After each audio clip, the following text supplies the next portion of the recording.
So everybody's feeling a bit pissed off and a bit disheartened since the Swedish election, which was pretty abysmal, and I can understand why everybody's feeling pissed off. And then I've had a bit browse of the Guardian, and I expected to see a lefties cheering it all on, but they're still not. And I came across one at the Guardian, which I think's a little bit interesting, and I want to take a look at it because it's a little bit of a white pill, a little bit of optimism. I'm going to get to that in a minute. So it's from Sweden to Brexit. Immigration is the issue dividing Europe. We've been here 1,000 times before. Clickbait subtitle there: xenophobia is sweeping the continent. European agreement, blah blah. The first part of the article's piffle as well. It's just giving you the general situation in Europe. Europe's swing to the far right, or rather a surgent emotional xenophobia. And it kind of waffles on for a bit. But what's good here, which is a little bit of good news, is where he starts here. The one thing that will be catastrophic will be to pretend otherwise, that people aren't swinging to the right. An organised and racist nationalism has arisen in Sweden to defy half a century of liberalism. I wish it fucking had. But anyway, like it's all a weak tea, a bunch of wet lettuce. Wet lettuce has got a little bit more on the vote, but all right. The old liberal fallacy, the noble ideas, will ultimately trump mere majorities as crumbling at every election. Yeah, we'll get to the good stuff.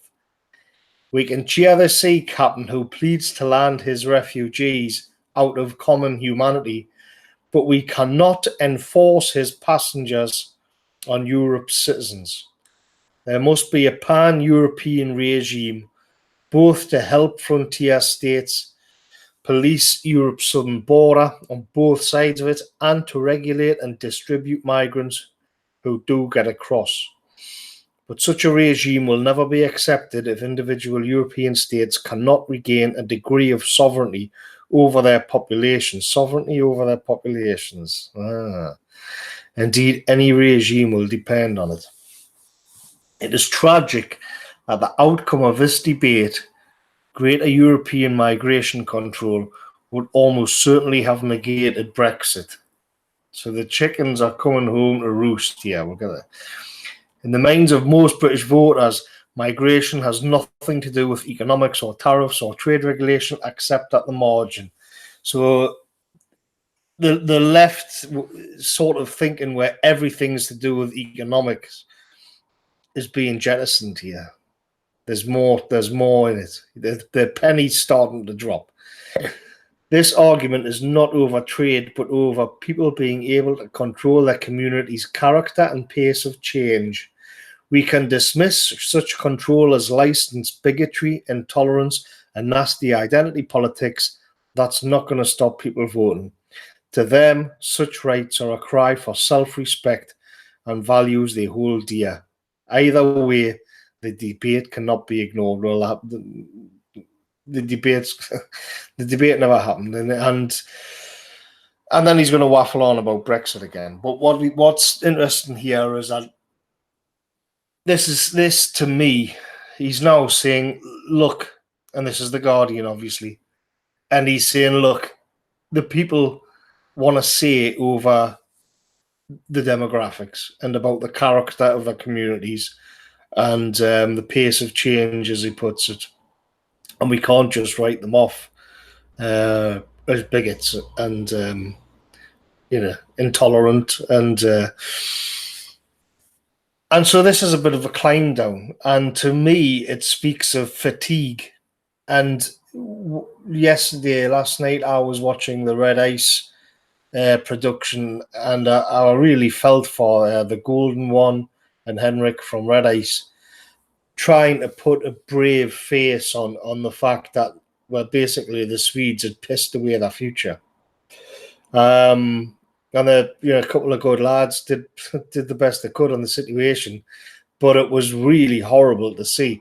Now, there's no reason that people in Europe should be facing that. No reason whatsoever. There's no moral legitimacy to where you sit down and watch a couple of lads trying to put a brave face on the fact that the Swedish people have just destroyed themselves. We shouldn't have to be confronted with this. And it's but we always see this from our perspective, and so it tends to get the bigger picture here is that over on the left in the globalist rag at the Guardian, they're not looking at it like that at all. They're looking at it in terms of the march to the far right is not going to stop. This time it wasn't as big as what it could have been, or and they don't know what to do about it. They don't know, and they're starting to crack. The last couple of paragraphs in this article are fatigue. They're being ground down because what's going to happen next, and it's actually quite a brave article for somebody in the Guardian to write this and to put. This argument is not over trade, but over people being able to control their community's character and pace of change. That's actually quite. But what else can they do? What else can they do? They're having to face up to reality.